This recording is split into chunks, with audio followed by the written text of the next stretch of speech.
राज्य दिनकू दिन बढ़िबार लगी दुष्कर्म। जदि कहवा केउठी नाबालिका को दुष्कर्म तो केउठी जोर जबरदस्त दुष्कर्म। तेबे गोटे बड़ कथा बा बड़ घटना जदि कहवा कटक जिला चौद्वार थाना अधीन में घटी एवं ए घटनाटी जदि कहवा 2 सप्ताह हेलानी जहाँ दुष्कर्म होइतिला नाबालिका छात्री जनकू।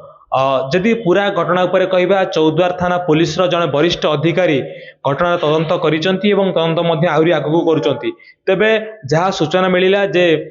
चौद्वार अंचल जड़े अष्टम श्रेणी छात्री जहाँ बयस पाखापाखि 13 वर्ष हेबो से छात्री को जड़े से चौद्वार थाना अधीन जो अच्छी कलेपड़ा ग्राम से कलेपड़ा ग्राम जड़े युवक ना होची मलय कुमार साहू। युवक जनक चौद्वार मुंडवाल अंचल से रोला एवं जो झीटी जितेबाला से स्कूल को जाए नाबालिका जनक ताकू पीछा करे ताकू किभली भाव में प्रेम जाल में फसई से चेष्टा करथिला किंतु छात्री जनक जितेबाला राजी होई नथिले से बारंबार ताकू फसिया उद्यम करथिला एवं शेष निशा देई छात्री जनक से दुष्कर्म करथिला एवं दुष्कर्म पर जितेबाला पुणी बारंबार दुष्कर्म कर उद्यम से करे एवं जदि ए दुष्कर्म कथा तू कोठी नहीं बाहर कथा कहू तोर फोटो अच्छी मो पाखे अश्लील फोटो ताको भाइराल करी एवं ब्लैकमेल करुला एक प्रकार। तेबे निहाती भाव में जितेबेले छात्री जनक कष्ट अनुभव कले एवं ताको माँ तांको पचारिबारु छात्री जनक घटनार सबु सत कथा माँ को कही एवं परे घटनार यदि सूचना पाई चौद्वार थाना पुलिस पक्षर जड़े वरिष्ठ पुलिस अधिकारी घटनार तदंत करी अभियुक्त को गिरफ्त करचंती। अभियुक्त होची मलय कुमार साहू जहाँ घर होची कलपड़ारे किंतु से चौद्वार अंचल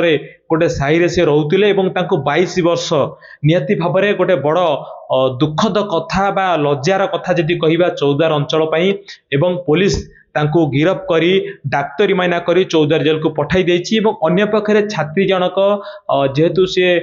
तांको शरीर असुस्थ था तांको मध्य पुलिस डाक्तरी माइना करिछि। निहाती भाव में गोटे राज्य पाई तथा ओडिशा पाई कटक जिला पाई गोटे लज्जार कथा ही आम आशा रखा जे जो भली भाव में दिन को दिन ये दुष्कर्म बढ़ी चली पुलिस ए दिगरे बड़ पदक्षेप नौ जो मैंने सब असंती आसामी बा दोषी कठोर कठोर दंड दि जाए जहाँफल कि आगामी दिन में ये दुष्कर्म कमिजिव ओडिशा एवं संपूर्ण रूपे बंद मध्य होइजिव। कटक जिला टांगी चौद्वार प्रभात कुमार का रिपोर्ट ओडिशा भास्कर।